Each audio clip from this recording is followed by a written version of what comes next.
நம்ம எல்லார் வீட்லயும் வாங்கவா வேணாமா, வாங்கினா வேஸ்ட் ஆயிடுமா அப்படின்னு யோசிக்கிற ஒரு பொருள் தான் வேக்யூம் கிளீனர். பெரிய பட்ஜெட் ஆச்சுன்னு ரொம்ப யோசிப்போம். எதுக்காக வாங்கணும்னு நினைப்போம்? சோஃபா, பெட்டு, கார்பெட் இதெல்லாம் கிளீன் பண்றதுக்கு தான் நம்ம வேக்யூம் கிளீனர் வாங்குவோம். அவ்வளோ செலவு பண்ணாம இப்ப நான் கையில வச்சிருக்கிற இந்த ஒரு பிரஷ் நான் சொன்ன இந்த கார்பெட், சோஃபா, பெட்டு எல்லாத்தையுமே கிளீன் பண்ணோம் கம்மி பட்ஜெட்ல.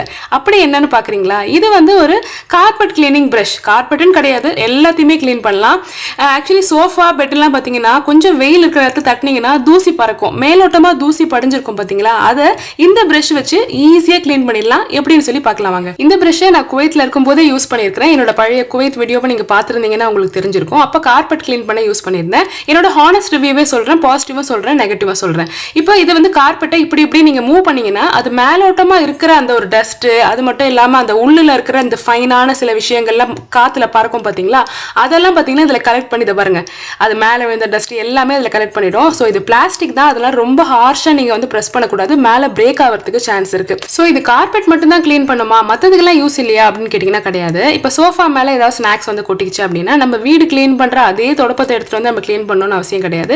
இதை வச்சு நம்ம கிளீன் பண்ணிக்கலாம். ஜஸ்ட் ஒரு இல்லஸ்ட்ரேஷனுக்காக தான் அந்த ஸ்நாக்ஸ் சொன்னேன். மேல இருக்கிற டஸ்ட்டுமே அது கிளீன் ஆகும்.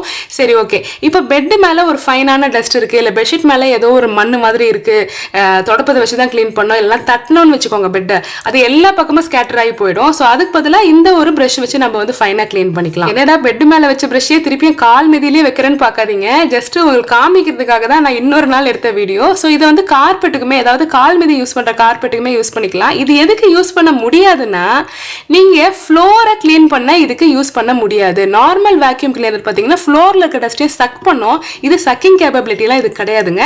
ஜஸ்ட் டஸ்ட் பார்த்தீங்கன்னா 4 பிரஷோட அப்படியே ஒட்டிக்கிட்டு சுற்றிட்டு பார்த்தீங்கன்னா அந்த பாக்ஸ்க்குள்ள கலெக்ட் ஆயிடும். இதுதான் பார்த்தீங்கன்னா அதோடைய மெக்கானிசம். ஓகேங்களா? ஸோ எதெல்லாம் பண்ண முடியும், எதெல்லாம் பண்ண முடியாது, எப்படி பண்ண முடியும் எல்லாமே சொல்லிட்டேன். இப்போ சோஃபாவை நம்ம கிளீன் பண்றோம். ரெகுலராகவே நீங்க வீடு படுக்கும் போது இந்த மாதிரி கிளீன் பண்ணிட்டு வந்தீங்கன்னா சோஃபா மேல பார்த்தீங்கன்னா படிகிற அந்த மைல்டான டஸ்ட் அது எங்கிருந்து தான் வருமோ தெரியாது, அது பார்த்தீங்கன்னா வந்துடும். நான் சொன்ன இந்த பொருட்கள்லாம் நீங்க கிளீன் பண்றதுக்காக தான் வேக்யூம் கிளீனர் பார்த்துட்டு இருக்கீங்க அப்படின்னா அதுக்கு பதிலாக நீங்க இந்த பிரஷ் வாங்கிக்கலாம். இதோட பிரைஸ் பார்த்தீங்கன்னா ரொம்பவே பட்ஜெட் ஃப்ரெண்ட்லி. லிங்க் ஸ்கிரீன்ல டிஸ்பிளே பண்றேன், தேவை இருக்கிறவங்க செக் பண்ணி பாருங்க. அடுத்த வீடியோல சந்திப்போம். பை.